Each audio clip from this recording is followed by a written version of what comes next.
Hello. Don't know if I'm live. Let's see.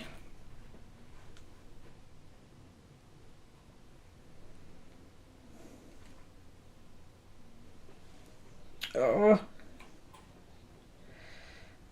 So I'll get the hang of this eventually at some point.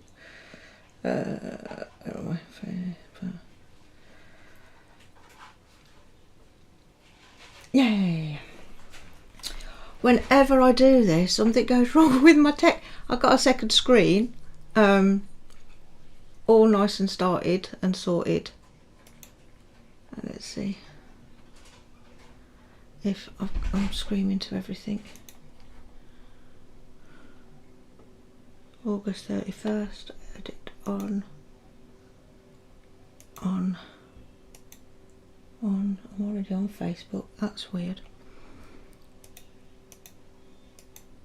Streaming not allowed on TikTok. Never mind. We'll do that later. So, as before, welcome to Streaming for Mind. I know I was only going to do 4 hours, but I've decided to carry on doing it because I quite enjoy it. I quite actually enjoy doing it, and it's actually been really good for my mental health for some reason. So I've decided to carry on doing it. Now I can't get my chat up on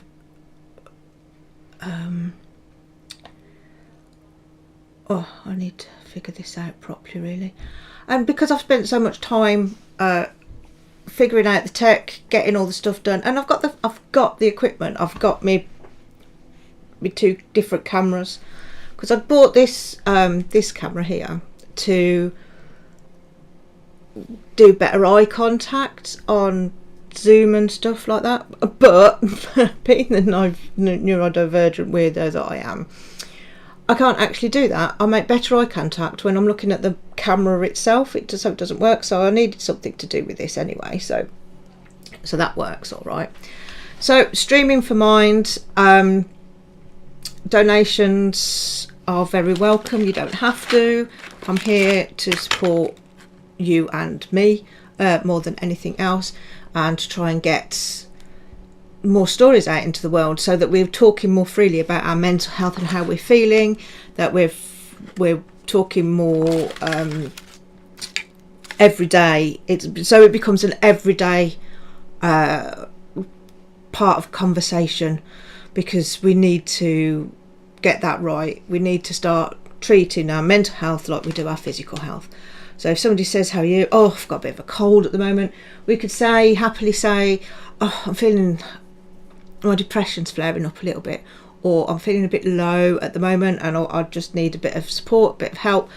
So yeah, I'm going to carry on doing it. I've decided I'm going to carry on raising money for Mind because it's an amazing charity, and I've only raised like 30 quid so far. So I'm going to keep going because my wonderful little mind that goes boo and has all these wonderful little ideas and little stories and stuff that goes on in there, just sort of imagined it would just blow up and I'd get loads of money coming in for such an amazing charity in those 4 weeks. It would go, I don't know. Anyway, I've got to carry on doing it because I want to carry on raising money for charity, and I like doing my diamond art. It's really nice for me to do on a Sunday morning. Gets my Sunday off to a really nice start, and I've gone and had a bit of a spending spree. So I've bought some more craft bits. I've bought I want to do a new vision board. I've got an old vision board, but I think I need to redo it. So I've bought a book that's got loads of pictures in it and stuff that you can cut up and create a vision board for. So I've done that. I'm going to do a vision board, and I've got some stabby stuff. What is it? It's needle felting and things like that. So I've bought a few different crafts. I'm going to be making some Christmas cards ready for Christmas, and just things like that. And I've also bought a CBT workbook, and I thought we could go through that together, because with ADHD, when they did my ADHD diagnosis, they were saying that CBT can help. So I'm going to give that a go. My poor computer always sounds like it's really struggling to do this, which is quite funny. I don't know if there's anybody with me just now. I wonder if I can invite people. Facebook. I'm not worried too much about TikTok or YouTube at the moment. It's going on to both of those as well, but at the moment I'm not overly bothered about whether that's going live or not. It might tell people I'm here in a bit, but like I say, it's purely just to chat to people, for me to chat, let people know they're not on their own. If they're having a rough time, I'm here. I've gone through it, share stories, share just all sorts of things, because with my business I'm trying to get a lot of people, help people share their stories, teach people how to do it. This probably isn't the best way in some respects, because I'm not practiced when I'm here. I'm just on spec as I am, no rehearsals, no research, there's nothing polished about it, but this is me 100% authentic, 100% unpracticed, 100% just chatting away like I would to a friend. So I can be your friend, you can listen to me in your ears as you're going about your daily business. You don't have to just sit and watch me for an hour. You can just listen in. You can listen in on a replay. You can watch. You should have, I don't know if it's got the, you should have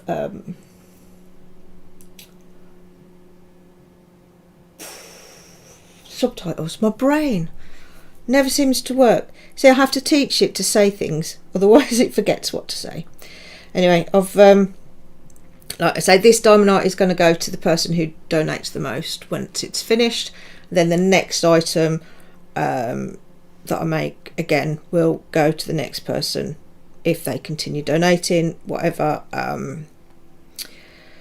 We'll see how it goes. So at the moment, Nick, you're the one in the lead to get this. I hope you like it. If you don't, we'll stick it up for auction. Feel free to say I don't want it, I've got nowhere to put it, not my colours, not my scheme, anything you like. Just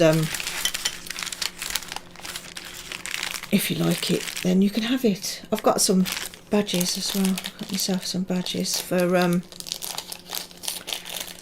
my lanyard. I finally so you could be yourself with me, LGBT, because I'm a firm ally of the LGBTQ plus community, and I know a lot of them go through a lot of mental health problems as well, because of prejudice, because of not knowing who they are, what they are, or what they're going through, not understanding, not having the support, that sort of thing. So they go through a lot of mental health problems as well. So as well as the neurodiverse population, we all struggle a lot with our mental health. I'm sure you're going to be feeling a lot of this. And I got myself a little lanyard, one of those sunflower ones. I still haven't, as you can tell, it's in the packet. I still haven't really worn it. Sunflower lanyard and a little thingy to go with it. I still haven't. I'm trying to embrace my differences, trying to embrace the fact that yes, I am different to the large population, that I have been struggling with undiagnosed autism and ADHD for the majority of my life, and it's been a challenge really, because I've been thinking a lot about where I could have been, what I could have been doing, what was, what if sort of things. If I hadn't had these challenges, that if they hadn't put me in a vulnerable position, yeah, a lot of what ifs. It's been a weird week this week. I've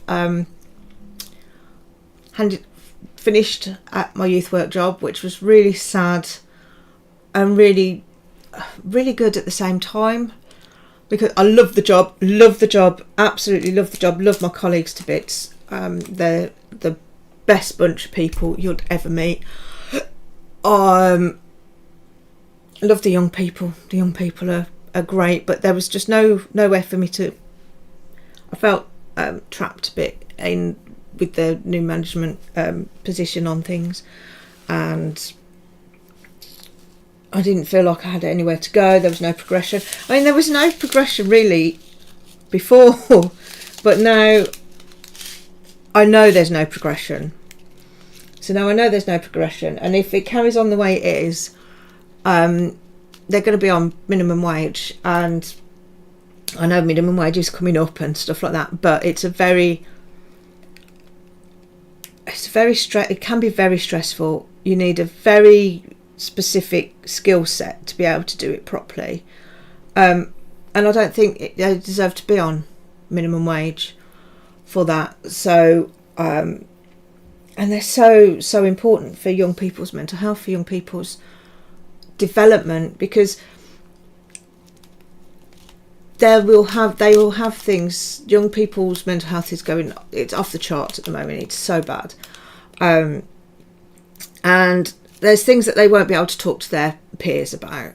They won't want to talk to their parents about it, because their parents, they're biologically programmed to pull away from their parents as a teenager, because it's to move away from the home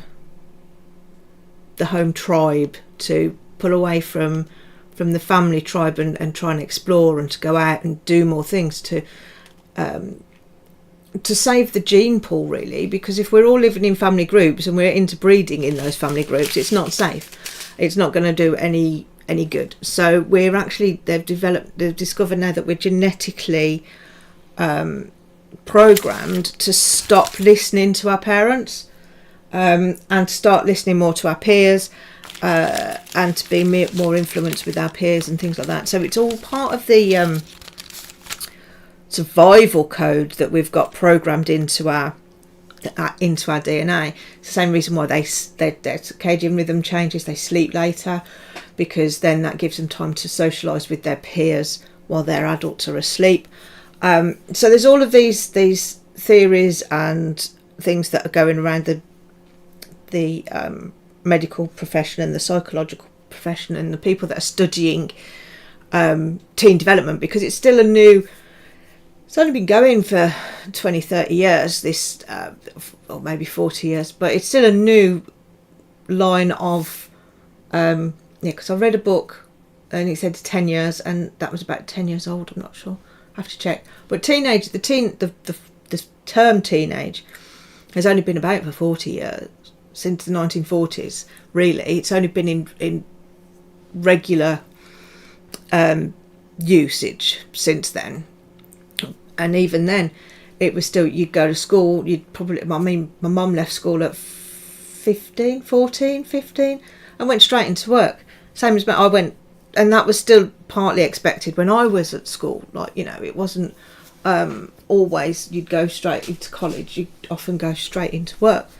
Or university was nothing that really happened when I was younger, and not for me anyway. It wasn't good for me. So there's all of these things. It's still a new form of development, new in the psychological state, but they're programmed not to listen to their peers. So they need somebody that they can listen to, they can talk to. They won't talk to their teachers. They've got teachers, yes, but not all teachers are very approachable, and they're seen as a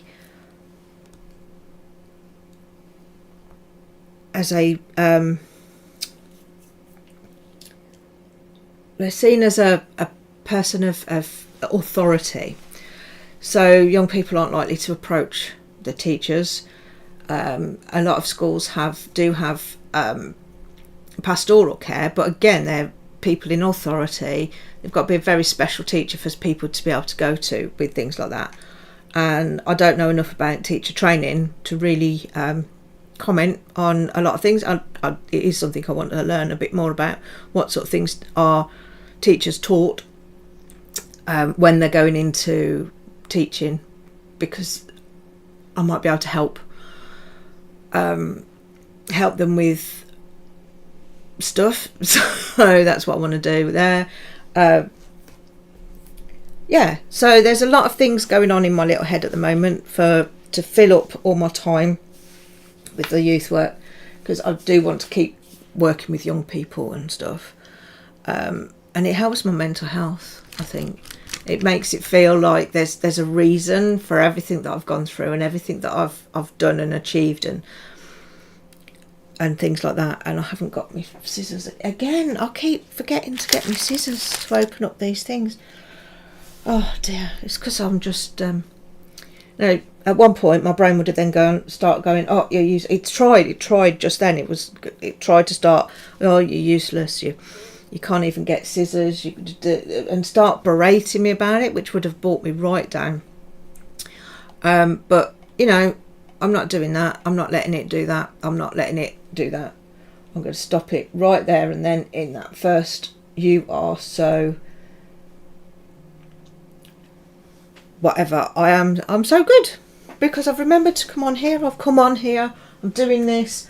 I'm in the middle of reorganising my office, so everything is going great considering, because it's taken me ages. But I've bought stuff to do with it and stuff like that, because I'm going to be spending a lot of time in here now. So I want it to be nice and set up so that I can do stuff properly and things like that. So I'm getting there. I've been doing it since the start of the summer, and it might not look all that tidy or organised and stuff, but it's quite good because I've got when I got my ADHD diagnosis, it was sort of like, along with my autism diagnosis, it was like, I realise now that out of sight is out of mind. If I forget what I've got, if I haven't got it, if it's not there in front of me, I forget to do it, or I forget that it's not there, which then starts a whole new cycle of you're useless, you're rubbish, you can't do this, you just blah, all the negative voices in my head. So I thought I'd try and make it as easy for me as possible. So I've got things that store things but on display. So I've got shelves with all different things that are pretty much on display. Notebooks are in a slotty thing, and things like that, so I know more what I've got, so I can use it and then not waste money buying it again, or so that I just know what I've got, so I can use what I've got instead of just forgetting about it and doing that. So yeah, I'm in the process of that. It's taking forever. I've still got to try and sort out the kids' rooms. The list goes on and on and on. My insurance is due. I want to switch our phones over to this new Eco Talk thing because it looks amazing. And yeah. Hi Chantal. Hello. Nice to see you. So I've got lots going on. My brain is fried. But I'm feeling quite good at the moment. But mental health is one of these things that can go up and down.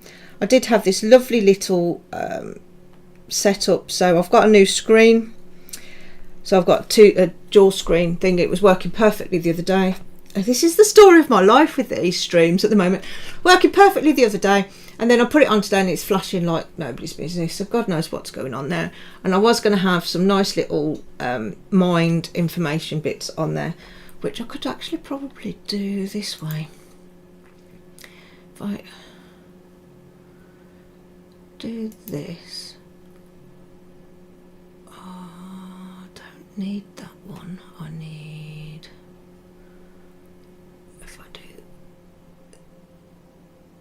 this? There we go. There's my stream. There's that.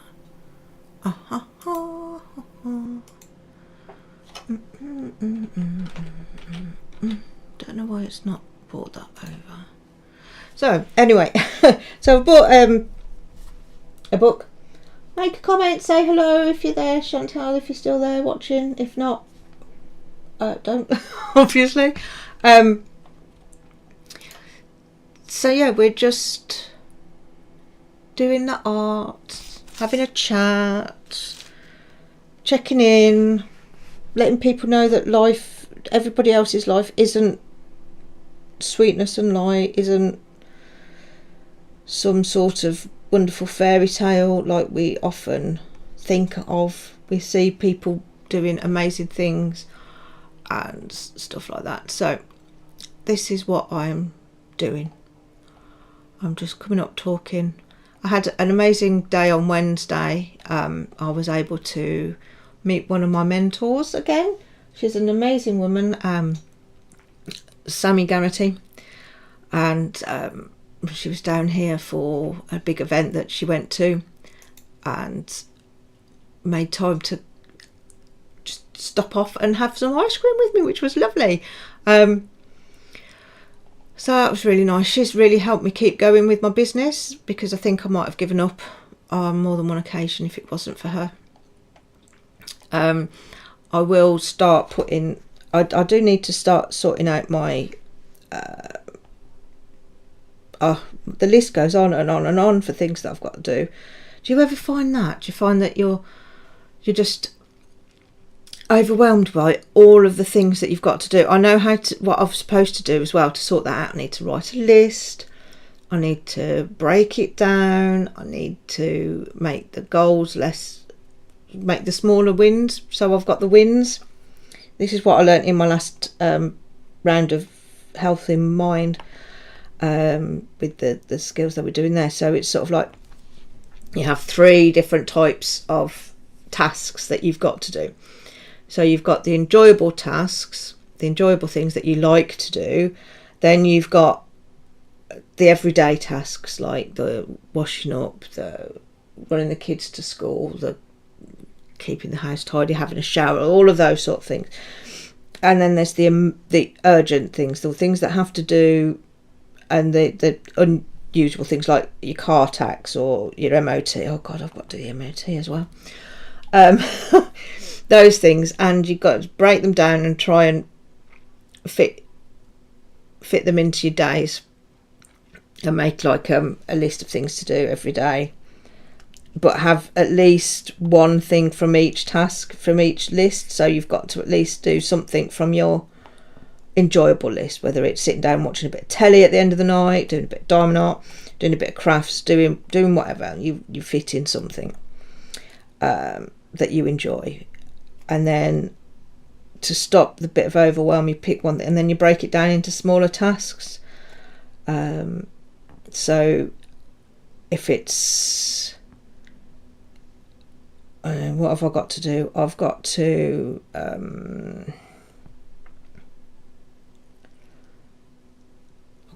check my car insurance. I've got to redo my car insurance, so that can be a bit overwhelming, going through all the different providers. So what can I do to make that easier? I could go just pick 2, and I could go compare, because they check on lots of different ones. And the Meerkat one, is that Go Compare? No, that's Go Compare. It's the singing bloke, isn't it? So do all of those.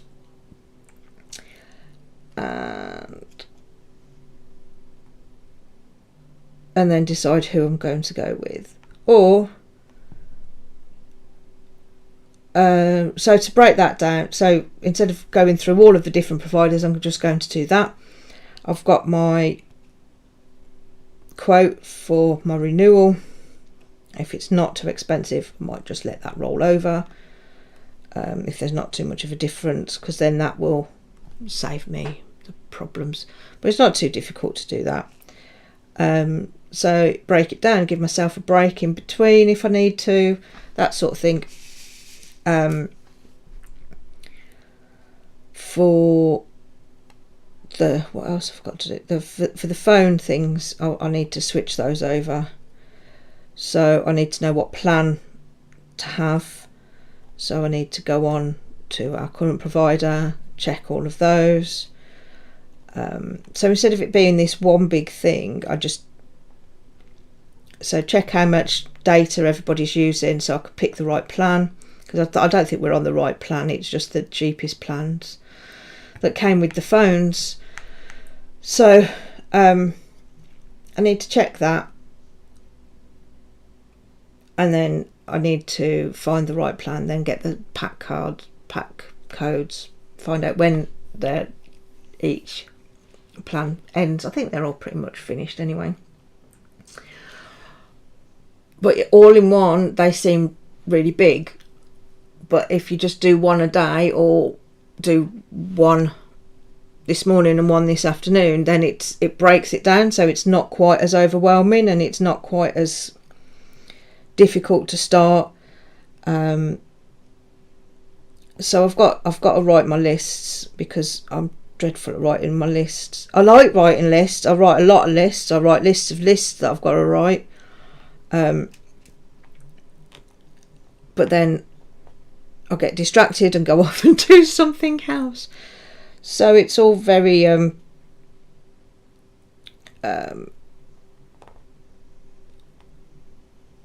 structured with the CBT, which is good.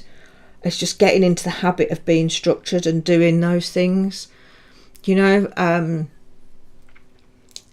I will get there. I will get there eventually, at some point in my life. I know I will. It's just making sure you're doing something that you're passionate about, that you love doing, I think, with ADHD and autism, stuff like that. I've always been fascinated with the human mind. I've always looked into things like that. I even taught myself body language and how to read body language. So when I'm in a room, it could be why it wears me out so much, is I'm constantly aware, because I don't have the natural instinct to pick up on what people are saying with their body language. So I've learnt body language. It's an actual mental process for me to check in on people's body language. It's a bit like when I talk in sign language, it's like a refinement of that. My brain it's when you're talking a different language, you've got to think about it first and then say it, instead of like when you're talking in your natural language, you just do it, when you just do it. So I have to moderate that too sometimes, because otherwise I overshare with complete strangers on the street and just talk to them and talk at them forever, like I'm doing with you guys now, really. But it's quite nice, just therapeutic, and just going blah. Even if nobody watches, it's quite nice for me to do this and just get on and do it. I saw on TikTok, there was a woman and she just had some music on and she was just sat there doing a dime knot live on TikTok. And I just thought, she just had a camera up, I think, and yeah, I didn't stay for long because I worry that I was watching this one live and they were going, oh, somebody's watching, come on, join us, or something. I was going, oh, I'm not doing that, I don't know who they are, I'm just watching, just being nosy. People are nosy, aren't they? We're always nosy. We like to see what's going on. We like to see what other people are doing. We like to know what other people are doing. But yeah, if there's anything you'd like me to do, like me to talk about, like me to try some art, a story, let me know what you want to know. Let me know what you want to know. I'm going to do some stories, I've got to do some speeches, I've got to do some talks that I want to put up online. I want to get out and do some more public speaking. Now I've got a bit more time. either online or in person. I do like a bit of in-person talking and training and stuff like that, because you've got the energy that's in the room then as well. You can pick up on people. I need to get out in the garden and mow that lawn. Everywhere else is so nice and so well tended and stuff like that. Over the road, their lawns are like tiny. They're like there. The grass is like there. Mine's like here, probably bigger than that actually. There's so much I've got to catch up with because I've been so ill recently with this horrible cough. My mental health and everything's just gone to pot. Everything's just got left behind, which can trigger my mental health again, because there's just so much to do. And I think we often have that, and I do every time I go out into the back garden. I think, oh, what do the neighbours think? What does everybody think? Oh, they must think I'm awful, or all of this. They must think I'm lazy, or I start thinking of all the negative things that my neighbours are thinking and stuff like that, and it's just, I don't know what they're thinking. I have to stop myself and go, I don't know what the neighbours are thinking. They haven't approached me. I did have a neighbour once, and she came up, she's moved now, and I had the big thistle in my garden, and I thought it was like quite pretty and it looked quite nice. And she came up to me the one day and she says, Polly, you know that thistle that you've got growing in your in your front garden? She says, do you mind if I dig it up?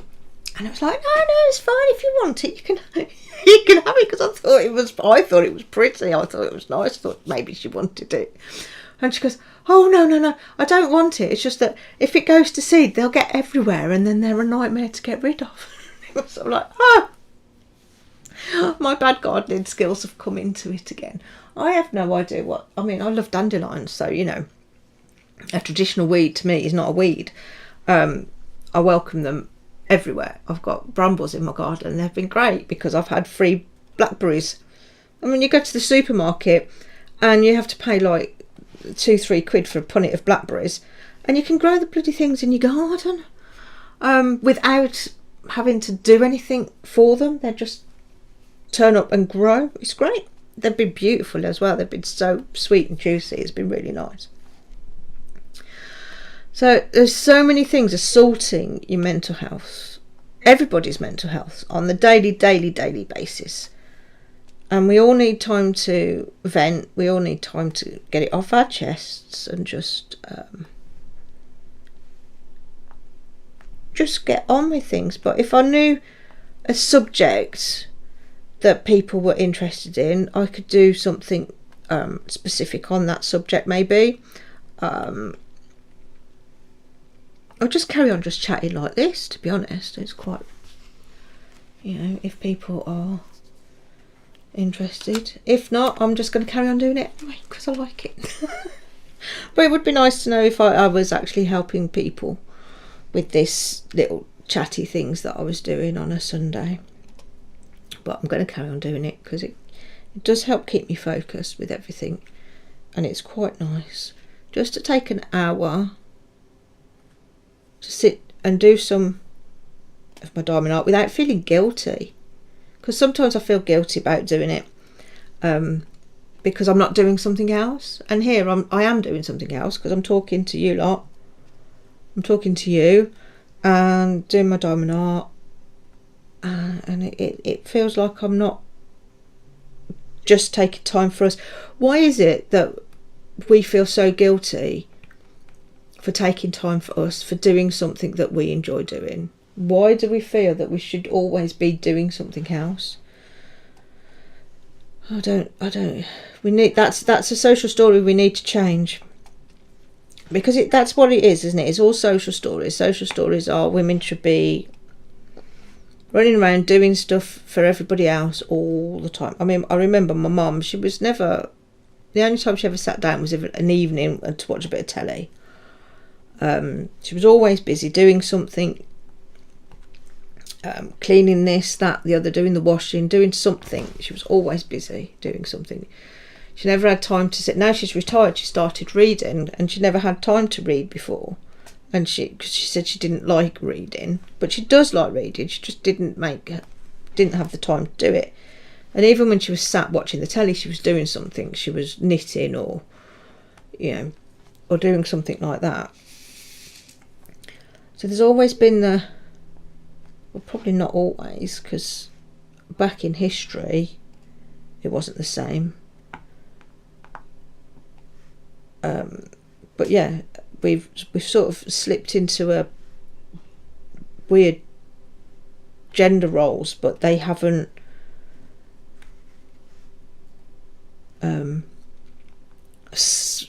slipped back. So there was a time where men went out to work, women looked after the house, and that was when we didn't have like refrigerators, washing machines, things like that. So it was a full-time job running a house. It still is, especially when you've got kids. But you'd spend all day doing the washing, or you'd have to go shopping to get fresh food to cook for that evening, because it didn't, we only had cold storage. We didn't have a fridge or anything like that. So it was a lot more labour intensive. So one person had to do all of that, and another person had to go out and earn the money. And it always generally landed on the man to go and earn the money, and the woman to stay home and look after the house. Mainly because men can't produce breast milk. I think that was that's the only reason men were the ones that went out to work and women stayed at home, looked after the kids in the house. It's because men can't produce breast milk. So it's not that they're any better at anything, it's that they're worse than something. So, and that story just seems to be perpetuated all the time, I think because the men like it. So that story is perpetuated all the time. But now we live in a society where we can't live off one wage, but the woman's still expected to, the story of the woman being the housekeeper, because although we've got formula milk that men can feed to their babies, they're still pressuring people to, there's still that pressure about breast milk. Breast is best, because it does have some advantages, but when you get to primary school, you can't look at a kid and go, well, you were breastfed and you were bottle fed, or anything like that. You've got no clue whether somebody was breastfed or bottle fed. So it's obviously not that longer lasting a thing. But there's still, men lack that ability. So they're the ones that have to carry on going to work, because the woman has to stay at home and feed the baby if they're breastfed. Even with bottle feeding, if you express your milk or you go for formula, there's still that thing about the woman should be staying at home and feed the baby, because that was how it was when we had no breast milk, when we had no formula and stuff like that. So that whole pressure is then put on the woman to do all of that and still earn a living, because we can't survive on just one income. And it's just the social stories that are revolved around bringing up children need to change. It's so nice seeing more men on the school run and doing things like that, but it's sort of like, what's going on at home? And why is it more important to have a tidy house than a happy child? I was watching this thing, I haven't seen it myself. It's called 17 Diapers or something, 17 Nappies, where this one woman was showing a video of her tidying up her house, and she collected 17 dirty diapers. Hi Donna, how are you? Nice to see you. She collected up 17 dirty diapers from around the house, and people were really criticising her for it. And they were really mean, and most of them were women who were being really mean about this poor woman who was trying her best and doing what she could for her family. I don't know the full circumstances around things, but women were really critical, but then a whole other bunch of women came together and started supporting her, saying, well, that's 17 times she's changed her baby's bottom. Some babies don't get that. 17 times she's taken the time to make sure her baby is clean and spent time with that child, and some people don't do that. And it was making me think, what is more important? Spending time with your child or dusting the house? So, I spend time with my kids as much as I can, because they're not going to be kids for very long. And I've got plenty of time to have a clean, tidy house when they've grown and they've moved out, or they're not having so many toys and they're just sitting on their computers all day, and that's the only thing that they need, and that's the only thing that they want. And they don't want to spend time with me. So my house is dusty. It's dusty. It's untidy. I wouldn't say it's not clean. The things that need to be clean are clean. The bathroom's clean. The kitchen is clean.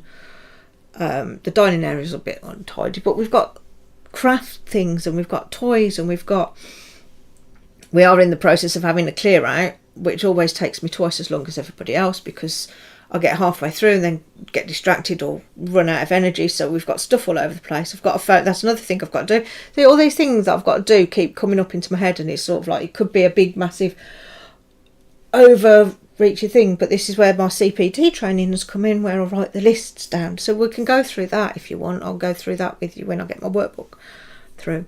But the brain just gets overwhelmed, and there's so much to do and so much we perceive that is being expected of us, when none of it is. A lot of it doesn't really matter, we make sure the washing up's done, the dishwasher's loaded, that the house is clean, the kids are fed, but they're both really generally happy kids, really confident kids, because we've spent the time with them, we listen to them, we do that sort of stuff, instead of worrying about what other people think. And my close friends, when they come round, they don't judge me, they don't think, because it's hard enough when you're fully fit and active and when you're mentally stable to do all of these things. And with my combination of my combination of everything, it just makes it even that more difficult. But then I start beating myself up about it and saying all those horrible things. It's so easy to say horrible things to ourselves. If we only spoke to ourselves like we spoke to our best friends, we'd feel so much better, or how we spoke to our kids and stuff like that. It would be so much better. And the expectations on our kids, are just ridiculous. I've told my kids I don't care how well they do in their exams. Just try, get through it, and we can work out what you want to do later. Take the pressure off. The schools are just so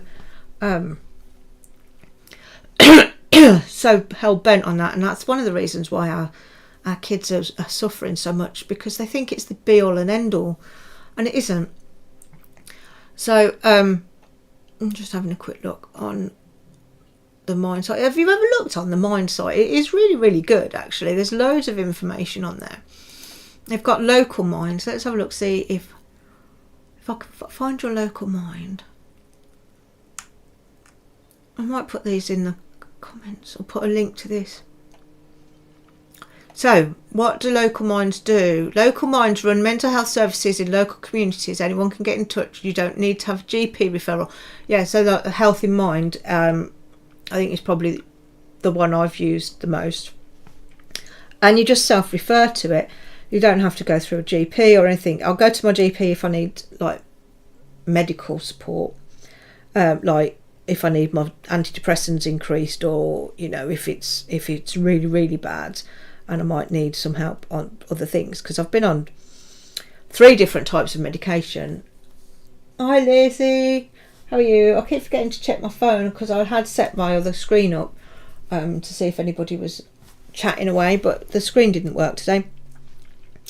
So I've had 3 different types of medication: mood stabiliser, social anxiety tablets, and antidepressants. And I've gone back onto the antidepressants. I came off them all for a while, but I had another bit of a crisis when Jacob was little. And my GP had actually been trying to put me on the antidepressants for a while because of my mood and because fibromyalgia, they act as some antidepressants can act as a pain reliever. They sort of help to ease the pain of fibromyalgia, but the stigma attached to being on antidepressants just kept me saying no, I don't want to go on antidepressants, all of this, I don't want to do it. And in the end, my mental health just got so bad. I remember just sat on the top of the stairs sobbing. I had a 2-year-old temper tantrum about something, sobbing. I just couldn't cope. I just couldn't do it anymore. I just wanted to curl up in a ball and disappear. So I went to the doctor and says, all right, I need those. I've got to take them. My mental health has hit rock bottom. I just can't do it anymore. So I went back on the antidepressants. And this was when Jacob was really small. Can't remember how old he was now. But I went back on the antidepressants and I've been on them ever since. And it's just sort of like, there's 2 reasons. Because yes, it has helped my fibro pain and it's not as bad as it was.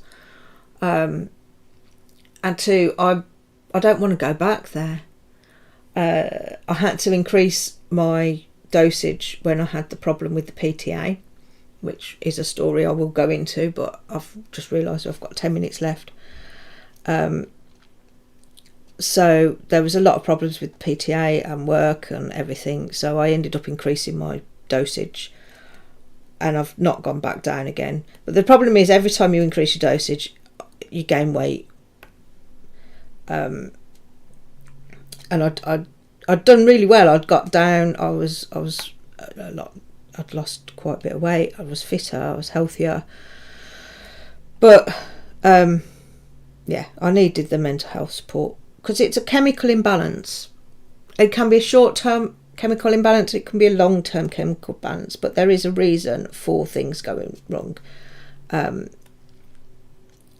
affecting your mood to that extent. Everybody can feel a bit low, a bit down now and again, but it's whether it lasts longer than a few days or whether it lasts longer than the problem that's causing the depression. And it's just sort of like, it's like with my job, it was like the management was causing me anxiety. It was making me like, I enjoyed the job, loved the job, but it was affecting my mental health, and I had to make that call because we've all got the choice. We've all got a choice. We can choose to continue doing what is making us miserable, or we can choose to change and do something else. It's whether you're willing to live with that, the consequence of your choice, really. First time I went to a counsellor, she was saying, well, you've always got a choice. And again, it was work that was causing the issue. You can leave the job. And I said, I don't have a choice. I can't leave the job. I won't get paid. I don't have a choice here at all. She goes, we always have a choice. And I just couldn't get it. I was still in my 20s at the time. And I just couldn't wrap my head around it. I was thinking, no, I don't have a choice. I can't give up work, because if I give up work, I don't get paid. So I thought, well, I've got the choice. I can look for another job, or I don't get paid. So that was it. So I started looking for another job. But it was only when I was older I realised that I did have a choice. It was just whether I was willing to live with the consequences of that choice. Whether I could work out how to survive with just being on unemployment benefits for a while, or whether I could stick it out while I was looking for another job. And all of these things, you do have a choice. It's whether you're willing to live with the consequences of that choice.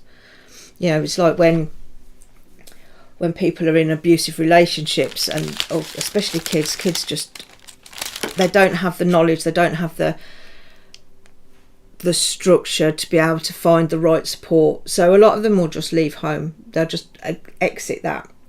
But they're at that point where that's the only choice they feel they can make, and they are willing at that point to live with the circumstances of that choice. Live with the outcome. Living on the streets to them is better than being at home in an abusive home, because home is supposed to be a safe space. It's supposed to be where you can be you, where you can be looked after and loved and supported, and some people don't have that, and that's awful. But it's living with the choice, whether you are willing to live with the choice.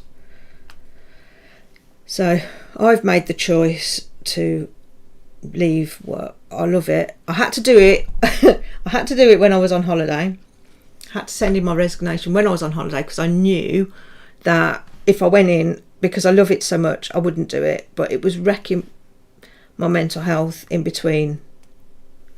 I was just going over and over things in my head with what happened, and I'm going to wait until I'm completely out of there, because I'm on holiday now for 4 weeks until the end of September, when I will be officially left. So yeah, so it was all just going through my head. So I'm going to explain. I mean, I've told it in previous videos in very basic stuff, but I can go into more detail once I've gone. But yeah, Health in Mind, they offer, you can go onto their website. I'm going to put this on in the comments so that anybody that needs some mental health support can reach out to Health in Mind for their locals. So they have, each local mind is different, but the services they offer might include talking therapies, crisis helplines, advocacy, employment and training schemes, counselling, befriending services. So that's quite nice. They do a lot of different things. So then, and you can volunteer for them and stuff like that. So let's have a look, see what we've got in my area. BN. Let's just see if it's enter a full value.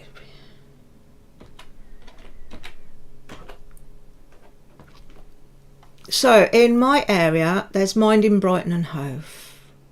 So that's not who I've been using. I've been using Health in Mind, but there's Mind in Brighton and Hove, and then it gives you all the details of where it is, how to email them, telephone number, their website and everything, so you can get what they do on there. So yeah, I'll add that, because it's always important to know how to access the support, because a lot of the time, one of the things I've found is when I'm really, really low, when my mental health is really struggling, I find it hard to reach out. I find it hard to just think about where I've got to go, especially talking to people. If you can email or do it that way, I find it so much easier to actually reach out and ask for support if I'm just emailing it than it is if I've got to phone somebody and do it. But I hate making phone calls anyway. This is one of the reasons why I'm always late with my MOT, because I've got to phone the garage and say, can I book my car in? And I feel a bit guilty sometimes asking my husband to do it all the time, but he would do it. He's a sweetie like that. But then I feel it's feeding into that stereotype of women not knowing about cars and things like that. So I don't like, but then that's me overthinking things again, and not just getting on with it and doing what's best for me in my life. But if you know where the support is or how to get the support before you get into crisis, it helps you make it easier to reach out to those people. And sometimes I've learned to recognise signs of me going into crisis, of me getting to a really low point. And luckily this time I was able to reach out in advance, because it does take time to sort them out, because they are, a lot of them are charities. I think Healthy Mind might be the NHS then, but they are limited with their resources to an extent, so it can take a while before you get through the whole process and actually get assigned a counsellor or a CBT therapist or whatever it is that you're offered. And it can take time, but then again, it's always worth waiting, because you are getting that support. But knowing the signs, talking to the people around you and asking them how you're behaving, because I've done that with my husband. I've said, how am I behaving? Has my behaviour changed? And he's reflected and gone, yes, your behaviour has changed. So I've reached out, and he's learnt to recognise signs. So being able to talk to people that are around you for your mental health is really, really important. So this is why I'm doing these, because anybody can listen in, anybody can talk about it, and people supporting people with mental health, people with mental health problems, people who may have mental health problems. You know, there's also so many people that need to learn to talk about mental health, and that it's as important as physical health. If you broke a leg, people would ask you how you broke your leg, and they could see that you'd broken your leg and they'd treat you like that. But if you're depressed or anxious, you're suffering anxiety, you're suffering from any number of mental health issues, people don't talk about it, they don't chat about it, they don't feel comfortable talking about mental health. And we need to get that change. That needs to be one of the social stories that is changed, and we need to get more people willing to talk about it. So I think I am going to carry on doing these weekly rants. I don't know, not rants, but weekly chats. My mental health is good at the moment, but at some point my mental health might not be so good. But I'm hoping I'll have got into such a routine doing these that when that time comes, I can come and chat with you guys about how I'm feeling, what's going on. And I won't get into that really bad point again.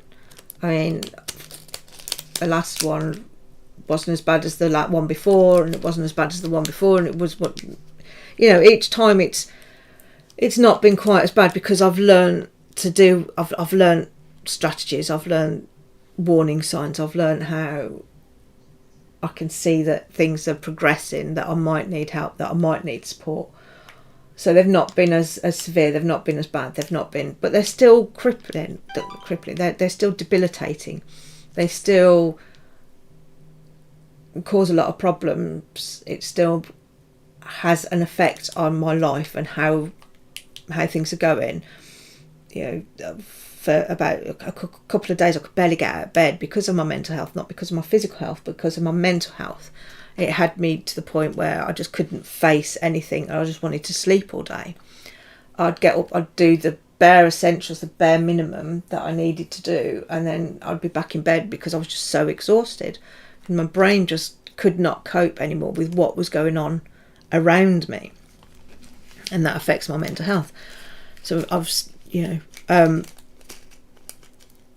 being able to talk about it, being able to just talk about something that could be bothering you, or just express a problem, or just have somebody saying, I'm with you. You don't need somebody to say, oh, I know how you feel, or I understand, or, you know, you can empathise with people, which is great, but there's like sometimes it feels like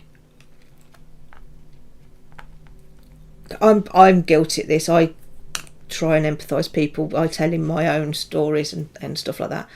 And whenever I'm working with a new client or something, I always say, look, I do this. It's not because I'm switching it round to be all about me. It's because I want to show you that I've experienced something similar, so I can empathise with you. because then I do share my stories. But also it's nice to... I've gone a bit off track, haven't I? Yeah, it's nice to have somebody to talk to. So I'm going to keep doing this because, you know, you never know. Hopefully my mental health will stay on track. It will stay good. It will stay even because I don't have an employer anymore. Maybe that's all. I've always wanted to be self-employed, so I'm going for it. And I'm putting all my energies into it. So hopefully this will be a new chapter in my life that's going to be exciting and good and stuff like that. But, you know, ups and downs. We all have ups and downs, and it's always good to talk to people about those ups and downs. So I've done another number on my thingy. It's getting quite pretty now, don't you think? I think so. All of these different colours. And like I say, this is going to whoever donates. Well, it's going to go to people that are donating on my thingy. To whoever donates the most.